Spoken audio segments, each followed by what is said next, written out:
ગુજરાતમાં છેલ્લા કેટલાય સમયથી પોલીસના અધિકારીઓ કર્મચારીઓનો જે રોલ રહ્યો છે, જેની જવાબદારી છે કે પ્રજાની સુરક્ષાની,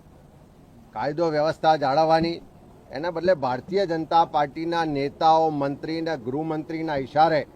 જાણે ભાજપના કાર્યકરો બન્યા હોય, કેસરી ખેસ પહેર્યો હોય એવી રીતે કેટલાક અધિકારીઓ અને કર્મચારીઓ કામ કરી રહ્યા છે. સ્થાનિક સ્વરાજની ચૂંટણીઓ દરમિયાન પણ જોયું છે કે ફોર્મ પાછા ખેંચાવાથી લઈ,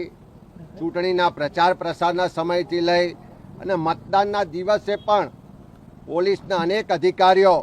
અનેક જિલ્લામાં એલસીબી એસઓજીના અધિકારીઓ કોંગ્રેસના કાર્યકરોને, ઉમેદવારોને હેરાન પરેશાન કરવામાં, ડરાવવા દબાવવામાં કંઈ પણ જાતનું બાકી નહોતું રાખ્યું. ચૂંટણી પતી ગઈ, પરિણામો આવી ગયા અને આજે પણ જ્યાં જ્યાં કોંગ્રેસ પક્ષની બહુમતી છે એવા તાલુકાઓમાં ભાજપના નેતાઓના ઇશારે કોંગ્રેસના ચૂંટાયેલા સભ્યોને ડરાવવા દબાવવાનો પ્રયત્ન પોલીસ અધિકારીઓ અને એના કર્મચારીઓ દ્વારા થઈ રહ્યો છે. એ દ્વારકા જિલ્લામાં એલસીબી ને એની ટીમ રાત્રે 1 વાગે જે હોટલમાં કોંગ્રેસના ચૂંટાયેલા સભ્યો રોકાયા હોય એ હોટલના દરવાજા ખોલાવે, જે રૂમોમાં મહિલા સભ્યો રોકાયા હોય એ રૂમોની ચાવી, ડુપ્લિકેટ ચાવી મેળવીને રૂમોને જબરજસ્તી ખોલીને ડરાવવા ધમકાવવામાં આવે. એ જ રીતે તાપી જિલ્લામાં કોંગ્રેસની ઓફિસમાં જ્યારે સભ્યો મિટિંગ કરતા હોય ત્યાં આવીને પોલીસ ડરાવવા ધમકાવવાનો પ્રયત્ન કરે. બનાસકાંઠામાં વડગામ હોય, મોરબી હોય, આણંદ હોય, દાહોદ હોય કે અલગ અલગ જિલ્લામાં જે રીતે ચૂંટાયેલા કોંગ્રેસના સભ્યોને ડરાવી ધમકાવીને એવો પ્રયત્ન થાય છે કે આવનારી 23 અને 25 તારીખે જે ચૂંટણીઓ થવાની છે એમાં ભાજપની તરફેણમાં મતદાન કરવા માટે દબાણ ઊભું કરવામાં આવે છે. અરવલ્લી જિલ્લામાં પણ જ્યાં બહુમતી આવી છે ત્યાં જિલ્લા કોંગ્રેસના આગેવાનોને ખોટી રીતે પૂછપરછ કરવાના બહાને લઈ જાય અને સામે એવું દબાણ કરવામાં આવે છે કે આ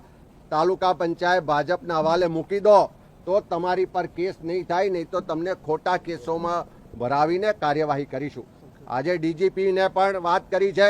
કે થોડા દિવસ પહેલાં વડોદરાના અમારા ચૂંટાયેલા કોર્પોરેટર આશીષ જોશી, જેની પર બિલકુલ ખોટી રીતે દારૂનો કેસ કરવામાં આવે છે, બુટલેગર પોતે પોતાના જામીન માટેના નિવેદનમાં લખાવે છે કે આ દારૂ અમારે ત્યાં સામાજિક પ્રસંગ હતો એના માટે મંગાયો છે અને બીજી બાજુ એફઆઈઆર એવી નોંધવામાં આવે છે કે આશીષ જોશીએ દારૂ મંગાવ્યો હતો. આશીષ જોશીની ધરપકડ કરવામાં આવે છે, ખોટા રિમાન્ડ આપવામાં આવે છે અને ત્યાર પછી જ્યારે જામીનનો સમય આવે ત્યારે 111ની કલમ ઉમેરીને ફરીથી જેલમાં મોકલવામાં આવે છે. ત્યારે 23 અને 25 તારીખે ગુજરાતમાં તાલુકા પંચાયત, જિલ્લા પંચાયતમાં પ્રમુખ પદ માટે, ઉપપ્રમુખ પદ માટે ચૂંટણીઓ થવાની. ત્યારે એવા સંજોગોમાં જે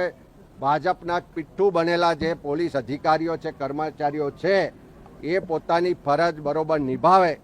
કોઈ જાતના ભાજપના એજન્ટ બનવાનું કામ ના કરે, ન્યાયિક રીતે પ્રક્રિયા થાય અને જે ચૂંટણી પ્રક્રિયાનો હોલ છે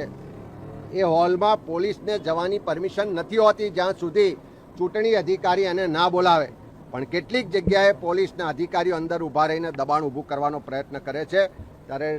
ડીજીપીને આજે રજૂઆત કરી છે કે 23 અને 25 તારીખે આવું ના બને એની કાળજી રાખે, સૂચના આપે અને જે પણ આવા અધિકારીઓ સામે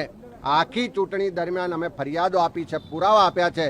એની સામે ઇન્ક્વાયરી કરીને કડક કાર્યવાહી કરવાની માંગ કરી છે.